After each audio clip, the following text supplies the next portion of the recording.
जाएगी। और दूसरा आपने बिल्कुल सही कहा, 370 के बाद ये सब कुछ हो रहा है। कितना कुछ आता है हमारे पास, वीडियो आती हैं। अभी ये यहाँ वाइन शॉप है, खड़े हो जाओ आप, यूनिफॉर्म डाले हुए लोगों को शराब ले रहे हैं।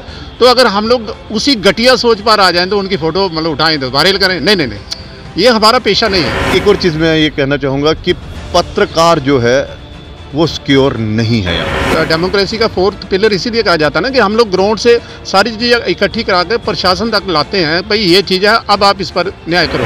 दूसरा ये कि पत्रकारों को काम मतलब उस ढंग से नहीं करने दिया जा रहा जिस ढंग से करना चाहिए। पत्रकारों को दबाने की बेहद कोशिश की जा रही है और जोर भी लगाया जा रहा है। दूसरा ये है कि जिस लड़के ने वो की यहाँ पर खबर की जी, आपको लगता है अगर इस तरह से तंग करते रहे वो कर पाएगा वो खबर?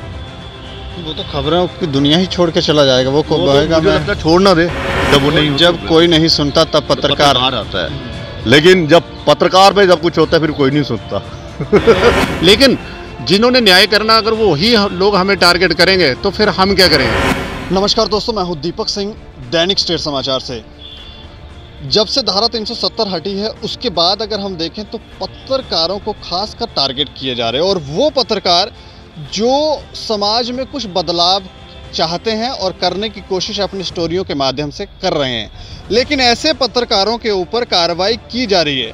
अगर हम बात करें रेप केसेस की या बाकी चीज़ों की तो वहाँ पुलिस डिपार्टमेंट इतना सक्रिय नहीं दिखता है, लेकिन पत्रकारों के मामले में ये लोग ज़्यादा सक्रिय दिखते हैं।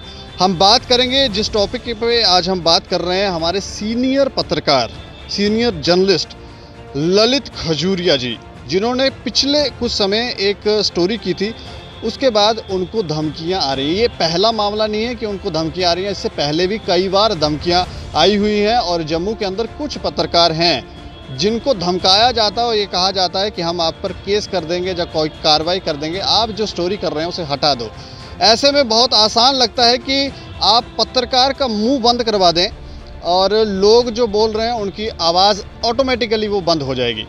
इस पर चर्चा करेंगे क्योंकि हमारे साथ सीनियर पत्रकार हैं ललित खजूरिया जी ही बातचीत करने के लिए। उसके साथ राजेंद्र भगत भी हैं जो पत्रकारों का पक्ष रखेंगे कि आखिर ये सब क्यों हो रहा है और इसकी वजह क्या है।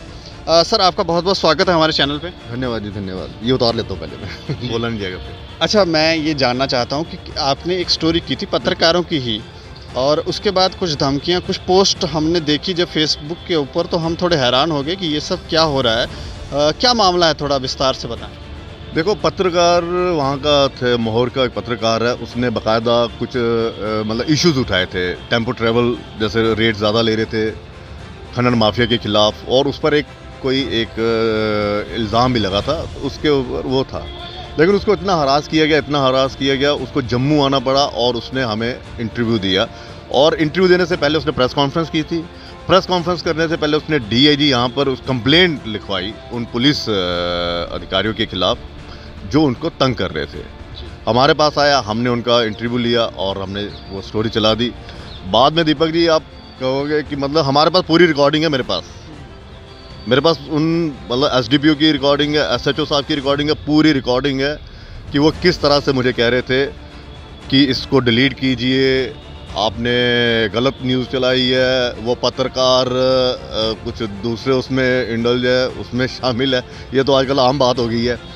लेकिन मुझे ये कहा जा रहा था कि इसको डिलीट करो। मैंने साफ कहते, मैंने कहा जनाब ऐसा कुछ नहीं है, डिलीट ये नहीं हो सकती। कहते वन साइडेड। मैंने कहा जब डीआईजी के पास कंप्लेंट पहुंच गई और यहाँ तो वो कह दे कि जनाब ऐसा कि हमारे पास आई नहीं ऐसी कोई कंप्लेंट, तो हम इसको करते तो फिर तो अलग बात थी। जब उनके पास उनकी कंप्लेंट आ गई तो इसमें हो गया। तो अगर आपने अपना वर्जन रखना, मैं लूँगा आपका भी, क्योंकि अगर उसका पक्ष रखा तो जाहिर सी बात है पुलिस का भी रखना पड़ेगा। जनाब इन लोगों ने मतलब दीपक आप यकीन ना करिए, मतलब इन्होंने इतने फ़ोन किए बार बार यही कि इसको डिलीट करो। मैंने कहा ये डिलीट नहीं हो सकती, बाकी जो मर्जी करना। कहते फिर हम आपके डेफेमेशन का केस कर लेंगे। मैं कहा पहले डेफेमेशन का केस कर लो, फिर मुझसे बात करो। ये एसएचओ साहब का। ये कौन लोग थे? एसएचओ वहाँ मोहर के? हाँ, एसएचओ मोहर। एसडीपीओ ने भी कहा, वो जो वहाँ के हैं, खालिद कुछ नाम ऐसा, उसने मुझे बकायदा उसी का सबसे पहले मुझे फ़ोन आया। अच्छा। उसी का पहले मुझे फ़ोन आया बड़े उससे कि ये वो है लटन फटन। और जी जनाब ये केस, उसके ऊपर केस पड़ा हुआ है। मैंने कहा जिस केस में आप कह रहे हो उसमें उसको ज़मानत मिली हुई है, और जो वो आरोप लगा रहा है वो दूसरी चीज़ों पे लगा रहा है। नहीं ऐसा नहीं है। वो इसका पूरा वो हो जाएगा, क्या कहते हैं, ये केस ही बिगड़ जाएगा। मैंने कहा देखिए ये अदालत में जो केस चल रहा है ना, तो ये पत्रकारिता से जज नहीं वो इम्प्रेस होते वो वहाँ पे जो सबूत देने वो वहाँ से वो आपको बताएंगे कि क्या है क्या नहीं, ऐसा कुछ नहीं हम फिर कार्रवाई करनी पड़ेगी, ये करना पड़ेगा, आप डिलीट करिए इससे। मैं कहा डिलीट नहीं होगी, आप पहले कार्रवाई कर लीजिए। तो इस तरह के मतलब एक मानसिक एक तनाव दिया जाता है, दबाव बनाने की कोशिश, धमकी उसकी कोशिश, जब आप नहीं हटेंगे फिर आपको कानूनी तौर पर घेरने की कोशिश की जाती है। तो ये अब आम बात होगी। और दूसरा आपने बिल्कुल सही कहा, 370 के बाद ये सब कुछ हो रहा है, 370 के बाद। उससे पहले भी हमने एक देखो उम्मीदें किनसे होती है, एडमिनिस्ट्रेशन से उम्मीद होती है, पुलिस से उम्मीद होती है कि वो जस्टिस करेंगे। लेकिन पुलिस ही जब गलत करती है और प्रताड़ित करती है तो हमारा काम है उठाना। मैंने पुलिस के 2-3 ऐसे मुद्दे उठाए हैं। हालांकि उन केसेस में ये था कि पुलिस ने डायरेक्ट तो मुझे फ़ोन नहीं किए, लेकिन अपने जो जान पहचान के उनके बड़े फ़ोन आए, ये कर दिए वो कहते, तो डिलीट नहीं होती चीज़ें। दूसरा ये है कि एक और चीज़ मैं ये कहना चाहूँगा कि पत्रकार जो है वो सिक्योर नहीं है यहाँ पर। मैं साफ कह रहा हूँ, पत्रकार ये मतलब नहीं है कि कोई ये कर दे चांटे चांटे, ऐसे नहीं। उस पर ऐसा दबाव बनाया जाता है, ऐसा उसे मानसिक प्रताड़ित किया जाता है, झूठे केसेस में उसको उलझाल दिया जाता है ताकि वो जनता की आवाज़ जो है वो सामने ना रख सके। जनता के जो मुद्दे हैं, आज एडमिनिस्ट्रेशन को या पुलिस को सबसे ज़्यादा तकलीफ़ क्यों हो रही है? तकलीफ़ यही हो रही है। देखो दीपक, वो कहते हैं ना कि कोई कह देता है कि इसने पैसे मांगे और पुलिस पर इल्ज़ाम लगते रहते हैं। अब उसके सबूत तो होंगे नहीं ना, उसके ये तो इंक्वायरी का विषय है ना। वो जो हालात होते हैं उससे पता चलता है कि हाँ जी कितने बजे इसको फ़ोन आया, पुलिस ने क्या कहा, क्यों इसको यहाँ पर बुलाया। तो ये हालातों पर डिपेंड होता है। रिश्वत तो कभी वो तो ना तो चेक में दी जाएगी ना हो तो वो सामने लेगा, ठीक है, जिस पर इल्ज़ाम लगते हैं।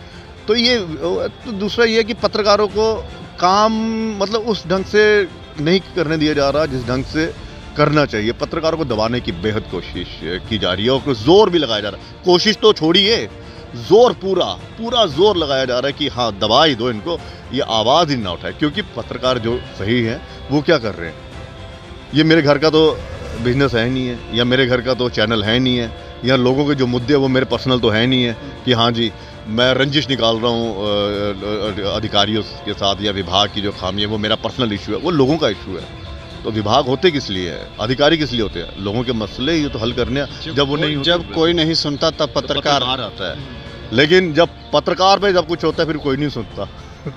लोग भी कहीं आपको लगता है लोग पीछे हट जाते हैं, पत्रकारों का सहयोग नहीं करते, इसलिए देखो लोग जो जनता है ना, जनता को क्या पता पत्रकार के साथ क्या हो रहा है, ठीक है। ये पत्रकार अपनी दशा बताएगा फिर वो करेगा, तो जनता भी सहयोग बड़ी चीज़ें होती है, ठीक है ना। ये तो कोई ऐसा वो तो आंदोलन है ही नहीं है कि हाँ जी पत्रकारों को बचाना है। ऐसा कोई आंदोलन देखा आज तक आपने कि पत्रकारों पर हमला हो रहा है तो जनता कूद पड़े, उस कोई एक रैली निकाल दे? पिछले दिनों हमने देखा अर्नब गोस्वामी के मामले में लोग जो थे वोट के साथ, वो फिर बड़े पत्रकार हैं ना, वो तो इंटरनेशनल नेशनल लेवल के हैं। हमारे जम्मू में कौन सा ऐसा कितना हुआ? अब मैं आप ही की एग्जांपल लूँगा, आपके साथ जो हुआ क्या हुआ, कितने लोग बाहर आए या कितने संगठन आप पे बाहर आए? क्या लोगों को जानकारी ही नहीं थी? लोगों को जानकारी, जो लोग जानकारी थी, ऐसा नहीं है नहीं थी, ऐसा कुछ नहीं है, लोगों को जानकारी थी, लेकिन कौन करेगा? पत्रकार का यही है, पत्रकार अपना कर्तव्य निभाता है, जो उसको काम होता है वो करता है, लेकिन बदले में उसको क्या मिलती है? गालियाँ, सलाखें, आरोप, लांछन, ठीक है ना, ब्लैकमेलिंग का तो टैग लगेगा ना सबसे पहले। तो ये है, तो बड़ा कुछ ब्लैकमेलिंग का बार ये कहा जाता है। आपको भी कई बार मुझे लगे हैं और मुझ पर लगे हैं। मेरे खिलाफ बाकायदा प्रेस कॉन्फ्रेंस हुई, हर्षदेव का एक मैंने स्टोरी चलाई थी, इंटरव्यू चलाया था, एक इंटरव्यू लिया था, उसके बाद मैंने उनको स्टोरी चलाई थी कि वो गालियाँ क्यों निकालते हैं। आजकल एक बार फिर से उनका एक वीडियो वायरल हो रहा है। तो उसके बाद मेरे खिलाफ बाकायदा प्रेस कॉन्फ्रेंस हुई और प्रेस कॉन्फ्रेंस में ये कहा गया कि ललित खजूरिया ने मतलब कि पैसे ले लिए फला पार्टी से, और हमारे एक सज्जन मित्र हैं इसी लाइन के, दिग्गज है वो हैं, उन्होंने कहा कि वो ललित जी, अब वो ललित एक्सपोज हो गया, फेसबुक पे अकाउंट भी आ गया हुआ है, तो पैसे ले लिए जी, चेक और मैंने फिर मैंने मतलब हंसी आ रही थी। मैंने कहा अगर किसी ने पैसे लेने हैं, रिश्वत लेनी है या उससे लेने, चेक से लूँगा मैं, अकाउंट नंबर में डालूंगा अपने वो पैसे। तो ये इल्ज़ाम लगते रहते हैं और बाद में इल्ज़ाम लगाकर ये चले जाते हैं। मुझे कईयों ने कहा कि यार इसका काउंटर करो, और मैंने कहा मुझे क्यों करना है काउंटर, मुझे पता है, लोगों को पता है, लोगों को विश्वास है मैं किस तरह की पत्रकारिता करता हूँ और पैसों की क्या है क्या नहीं, सबको पता है हम कैसे हैं। तो ये सबसे आसान तरीका यही है, ब्लैकमेलिंग, पैसा खा लिया, एक नंबर का चोर है। अगर भाई किसी ने ब्लैकमेल किया तो आप ब्लैकमेल क्यों हुए? सवाल तो ये भी है ना, अगर ललित खजूरिया ने किसी को ब्लैकमेल कर दिया तो भाई आप ब्लैकमेल हुए क्यों?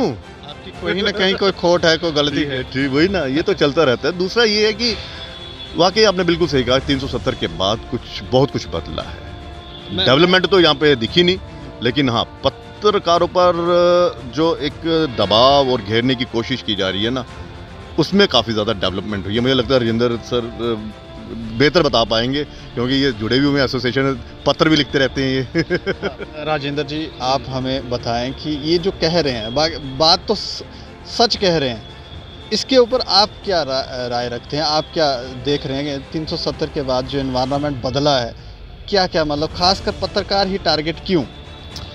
देखो, इसके पीछे क्या है कि 370 हटने के बाद ना, जो लोग थे, जो जागरूक लोग थे उनको लगा था कि अब मतलब राज जो है डायरेक्टली केंद्र के पास चला गया। तो वो लोग ना हमें अप्रोच करते हैं, पहले नहीं कर पाते थे, अब वो अप्रोच करते हैं कि यार हमारे यहाँ ये हो रहा है। पहले ये जो बड़े बड़े होते थे ना, फ्रॉड होते थे, इनको कोई बाहर नहीं निकालता था। अब लोग हमें मीडिया को ही कहेंगे ना, पुलिस के पास तो नहीं जाएंगे, मीडिया के पास जाते हैं तो हमें लगता है कि हाँ यार बहुत जुल्म हुआ है, गलत हुआ है, यहाँ हुआ, हम लोग उसकी स्टोरी कर देते हैं। उसके बाद क्या होता है, शिकंजा हमारे पर पड़ जाता है। तो इस तरह की, इसी कारण 370 से अगर इसको जोड़ना तो यही हो रहा है, क्योंकि अब लोग खुल के बाहर आ रहे हैं, अपनी बात बता रहे हैं। तो बात करने के लिए क्या, उनको पता है कि ये प्रेस, क्योंकि जब कहीं सब जगह से कहीं ना कहीं इन पुलिस डिपार्टमेंट या बाकी डिपार्टमेंटों की बात करें, कहीं ना कहीं इनकी खामी है, इसीलिए लोग पत्रकारों को अप्रोच कर रहे हैं। देखो, पुलिस का, मैं भी पुलिस परिवार से रहा हूँ, घर के आज भी सदस्य मेरे पुलिस में हैं। मैं जानता हूँ पुलिस कितनी ईमानदार होती है, कैसे काम करती है। पर मैं पुलिस की शहादत को भी जानता हूँ। 30-40 हज़ार जो सैनिक, जो जहाँ जो लोग हैं ना, आतंकवाद के दौरान बेचारे शहीद हुए हैं, मैं उनको भी जानता हूँ। लेकिन जिनके मुंह को खून लगा है, मैं उनको भी जानता हूँ।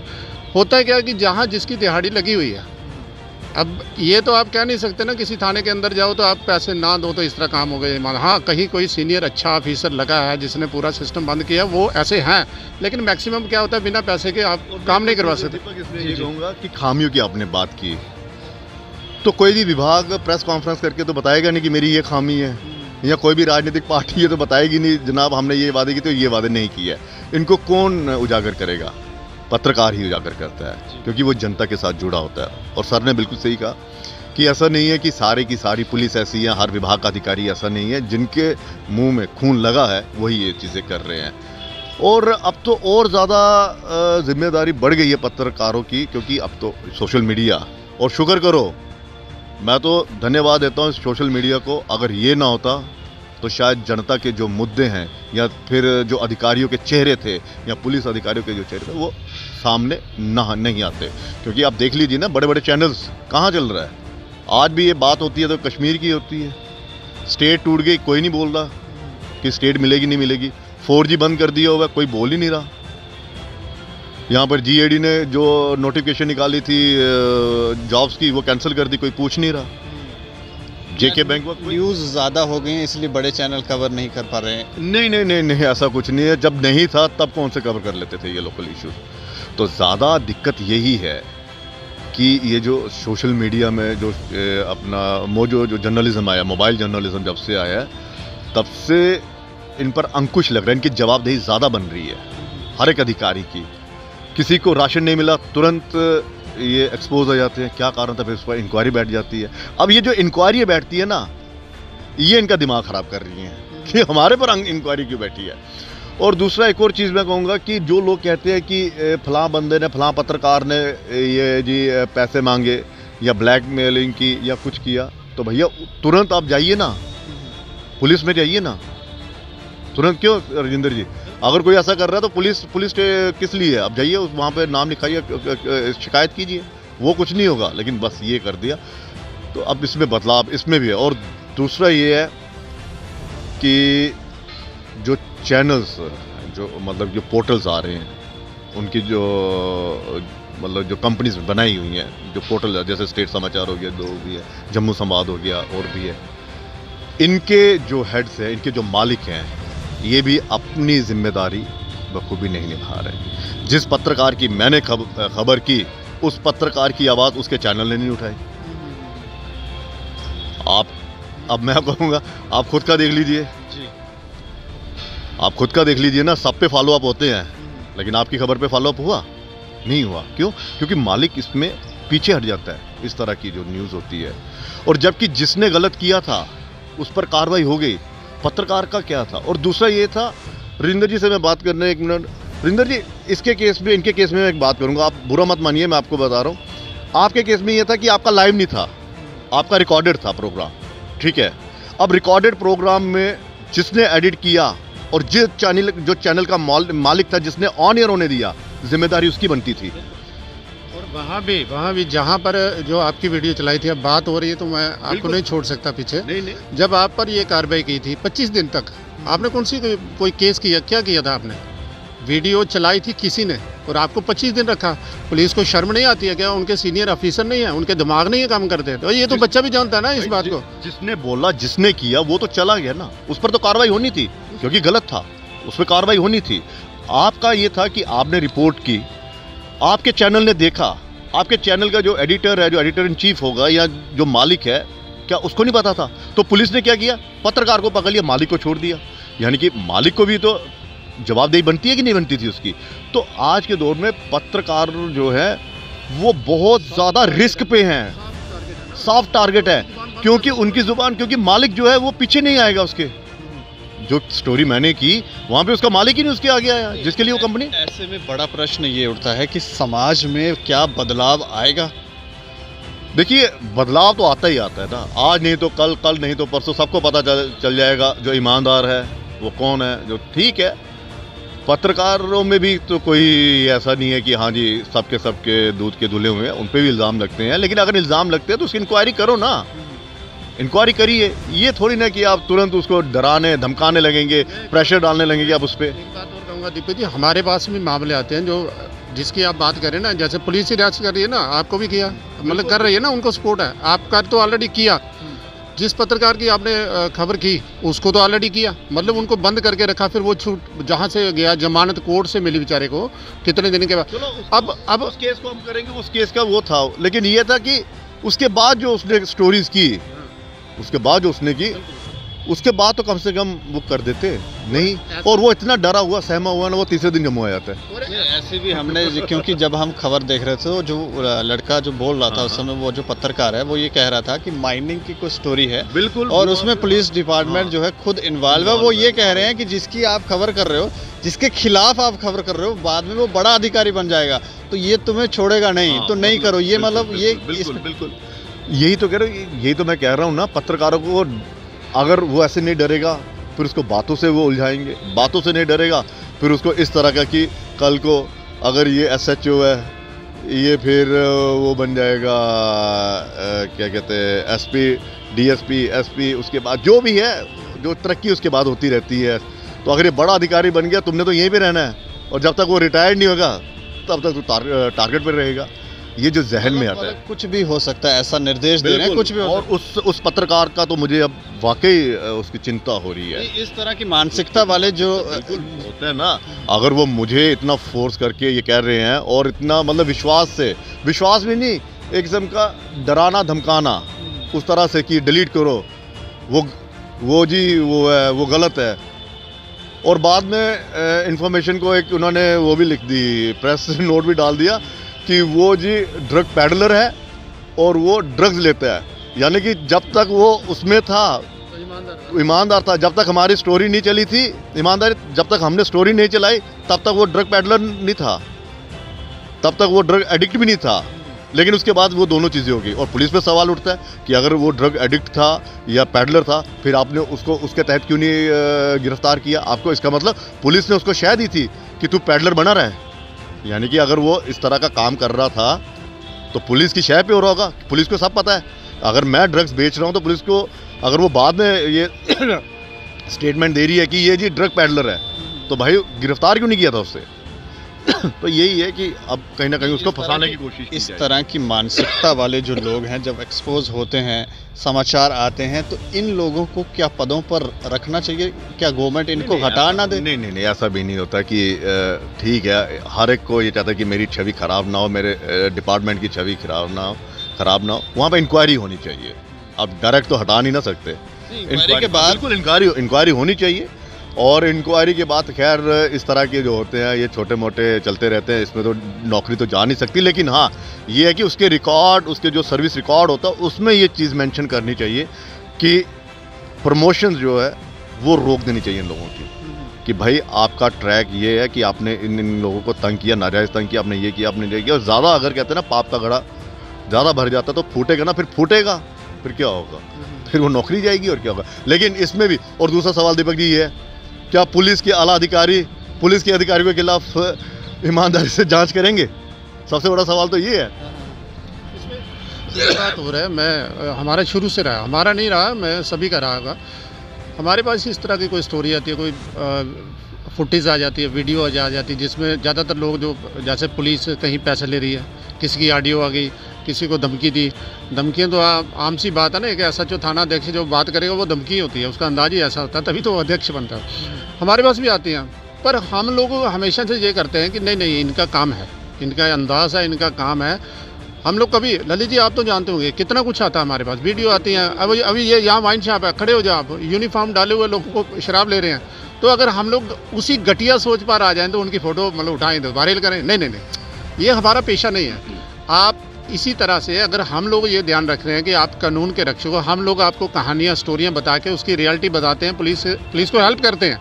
हमारा पत्रकारों का क्या, उसको डेमोक्रेसी का फोर्थ पिलर इसीलिए कहा जाता है ना, कि हम लोग ग्राउंड से सारी चीज़ें इकट्ठी करा के प्रशासन तक लाते हैं, भाई ये चीज़ है, अब आप इस पर न्याय करो। लेकिन जिन्होंने न्याय करना, अगर वो ही लोग हमें टारगेट करेंगे तो फिर हम क्या करेंगे? ठीक है ना, तो हम लोग इतनी घटिया स्तर पर नहीं जाने वाले हैं। सोच से ये पुलिस डिपार्टमेंट या ये डिपार्टमेंट बनाए गए हैं, क्या उस सोच से अब ये लोग काम कर रहे हैं? नहीं, ऐसा नहीं है, ऐसा मैं नहीं कहूँगा। बहुत अच्छा काम कर रहे हैं, अच्छे लोग काम कर रहे हैं, हमारे से बात होती है, सारे विषयों पर बात होती है, अच्छे लोग हैं।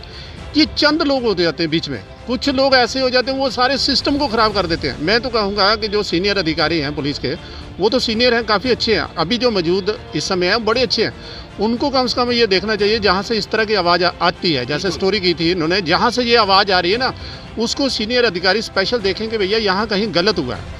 अगर एक पत्रकार, देखो मेरे पास कोई आएगा क्रिमिनल, वो मुझे बोलेगा कि मुझे ये कहना, तो मैं कह दूंगा, मैं कर दूंगा? कभी नहीं करूंगा। पहले मेरे 10 सवाल होंगे, पहले मैं उसकी पूरी इंक्वायरी करूंगा कि ये बंदा सही है, लायक भी है उससे नहीं।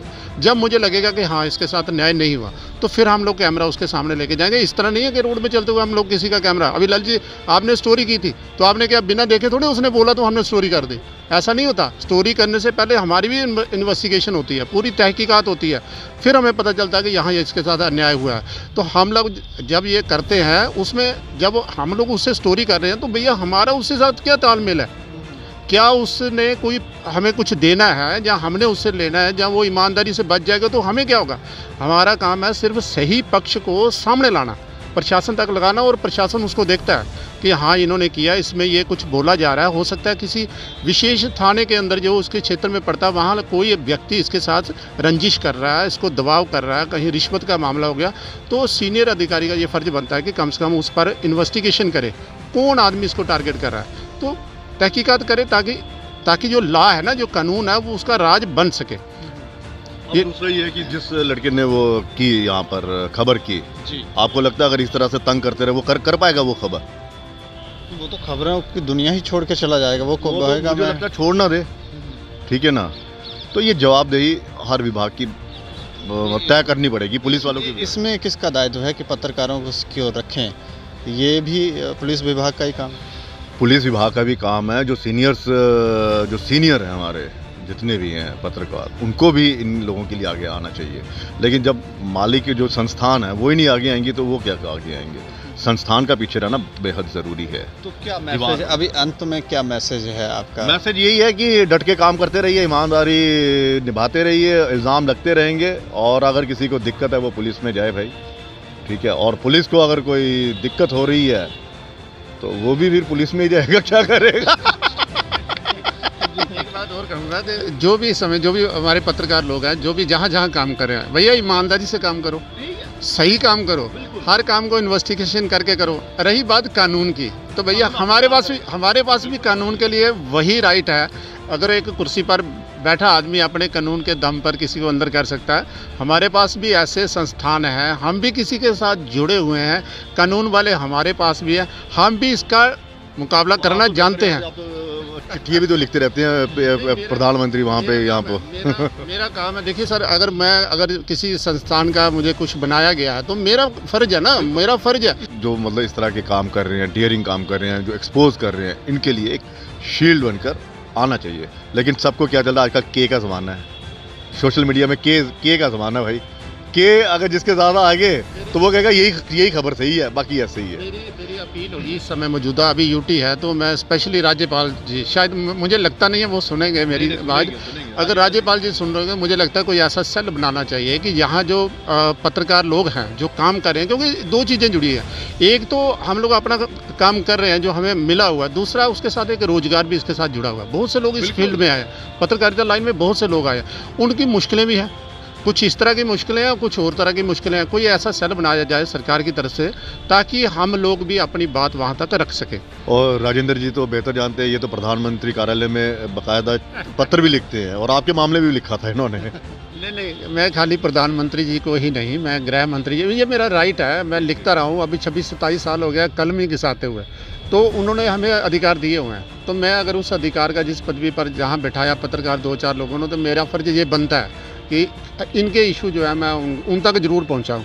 उनके जवाब भी आते हैं मुझे, आगे वो फॉरवर्ड भी होते हैं, तो ये मैं करता रहता हूँ और मैं करूँगा, ये तो काम है। फिर कोई उपराज्यपाल से आप कोई मांग करना चाहेंगे? नहीं, उनसे हमने अपील की है ना, उनसे अपील की है कि भैया जिस तरह से अन्य राज्यों में अधिकार कुछ मिले हुए हैं पत्रकारों को, तो जम्मू कश्मीर और यहाँ से तो पत्रकारों के साथ बड़ी बेइंसाफ़ी हुई ना। पहले मिलिटेंटों ने मारा, उसके बाद क्या बोलते हैं, इसके बाद यूटी बनने के बाद जो हमने खबरें दिखाते थे, अब वो पक्ष ने, किसी ने, राज्य मांगने वाले ने हमारे विरोध किया, किसी ने बोला कि नहीं अच्छा हुआ, उन्होंने हमारा विरोध किया। अब ये आगे माफिया शाफिया आगे बीच में, और जिनको खून लगा हुआ वो हमारे मतलब इर्द गिर्द, उनको पता इनकी कोई सुनने वाला नहीं है, पुलिस उठाएगी इनको अंदर ठोक देगी। तो इसलिए राज्यपाल साहब से भी ये मेरी अपील है कि कम से कम पत्रकार लोग हैं, उनके लिए कोई सहारा नहीं है, आप सहारा बनिए। वो पढ़े लिखे लोग हैं, सब कुछ जानते हैं, कानून जानते हैं, लेकिन कम से कम हमारी सुनवाई आप तक हो, हमारी सच्चाई आप तक पहुंचे, तो ताकि हम लोगों को भी ये लगे कि हम लोग सेल बनाया जाए। हाँ बिल्कुल, हमें लगे कि डेमोक्रेसी का जो 4th पिलर कहते हो आप, हर जगह पर कहते हो, सरकार कहती है, कम से कम हम हैं उसका हिस्सा, ये जरूर। चलिए, शुक्रिया हमसे बातचीत करने के लिए। तो वैसे तो इन पत्रकारों ने, या इन जितनी भी बातचीत हुई, ये सारी इन्होंने हंसी में उड़ाई, लेकिन मसला गंभीर है, क्योंकि पत्रकारों के ऊपर कार्रवाई जो है दिन प्रतिदिन बढ़ती जा रही है और पत्रकारों की आवाज़ को दबाने की कोशिश कर रहे हैं। ऐसे में जैसे ये कह रहे हैं कि एक सेल बनाना चाहिए जहां पर पत्रकारों की सुनवाई हो, और इस तरह के जो मामले दिन प्रतिदिन बढ़ रहे हैं उस पर रोक लगे, ताकि पत्रकार जो है वो खुलकर जनता की आवाज़ जो है वो एडमिनिस्ट्रेशन तक, सरकार तक पहुंचा सके। बाकी आप लोग देखते रहें दैनिक स्टेट समाचार। मुझे और मेरे सहयोगी को दें इजाज़त। नमस्कार।